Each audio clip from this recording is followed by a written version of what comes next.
മക്കളെ, ജെറുസലേം വചന കൂടാരത്തിൽ നിന്നും 3 മിനിറ്റ് പ്രാർത്ഥനയ്ക്കായി നമുക്ക് ഒരുമിച്ച് ചേരാം. ലോകത്തിൻ്റെ വിവിധങ്ങളായ ഭാഗങ്ങളിരുന്നു കൊണ്ട് വലിയ സന്തോഷത്തോടെയാണ് ഇപ്പോൾ ഈ വചനം കേൾക്കാൻ ദൈവമക്കൾ ഒരുമിച്ച് ചേരുന്നത്.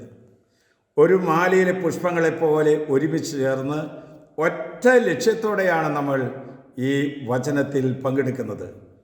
പലവിധ നിയോഗങ്ങൾ ഉണ്ടായിരിക്കാം. ഏറ്റവും വലിയ നിയോഗം ദൈവരാജ്യം വളരണം, ദൈവത്തിൻ്റെ മഹത്വം ലോകം മുഴുവനും നിറയണം. ഇതിനു വേണ്ടിയാണ് നമ്മൾ ഈ വചനത്തിൻ്റെ ശുശ്രൂഷയിലേക്ക് കടന്നു വരുന്നത്. ഇന്ന് കർത്താവ് തരുന്ന വചനം 1-ാം സങ്കീർത്തനം 2-ാം വാക്യം. അവൻ്റെ ആനന്ദം കർത്താവിൻ്റെ നിയമത്തിലാണ്, രാവും പകലും അവൻ അതിനെക്കുറിച്ച് ധ്യാനിക്കുന്നു. എന്താണ് കർത്താവ് പറഞ്ഞത്? അവൻ്റെ ആനന്ദം കർത്താവിൻ്റെ വചനത്തിലാണ് എന്ന് പറഞ്ഞാൽ, വചനം കേൾക്കുമ്പോൾ ഈശോ നമ്മോട് തലയണമന്ത്രം പറയുകയാണ്, പ്രണയ അഭ്യർത്ഥന നടത്തുകയാണ്. വചനത്തിലൂടെയാണ് ദൈവത്തിൻ്റെ ഹിതം നമുക്ക് തിരിച്ചറിയാനായിട്ട് സാധിക്കുന്നത്. ദൈവശബ്ദമാണ് വചനത്തിലൂടെ നമ്മുടെ പക്കലേക്ക് കടന്നു വരുന്നത്. ഏത് വഴിയിലൂടെ പോകണം, ഏത് വഴിയിലൂടെ പോകരുത് എന്ന് വചനമാണ് നമ്മെ പഠിപ്പിച്ചു തരുന്നത്. അതുകൊണ്ടാണ് പറയുന്നത്, അവൻ അതിനെക്കുറിച്ച് എപ്പോഴും ധ്യാനിക്കുന്നു. കാരണം വചനം അവന് ആനന്ദം പകരുന്നു.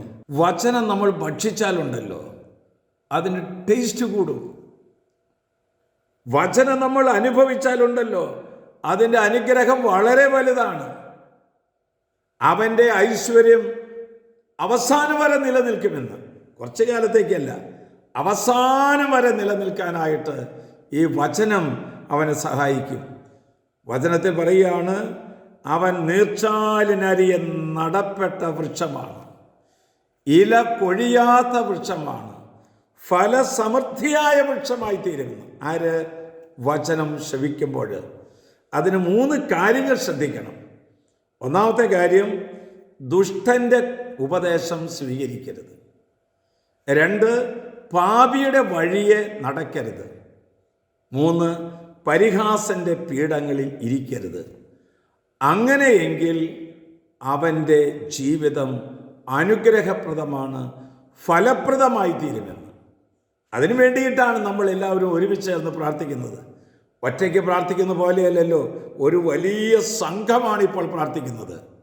ആശ്വാസപ്രദമായ രാത്രി, പ്രതീക്ഷാ നിർഭരമായ പ്രഭാതം, സൽപ്രവർത്തികൾ നിറഞ്ഞ ദിവസം നൽകി അവിടുന്ന് നമ്മെ എല്ലാവരെയും അനുഗ്രഹിക്കട്ടെ.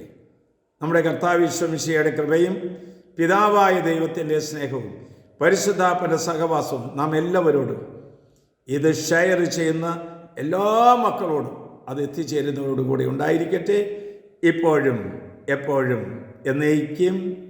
ആമേൻ.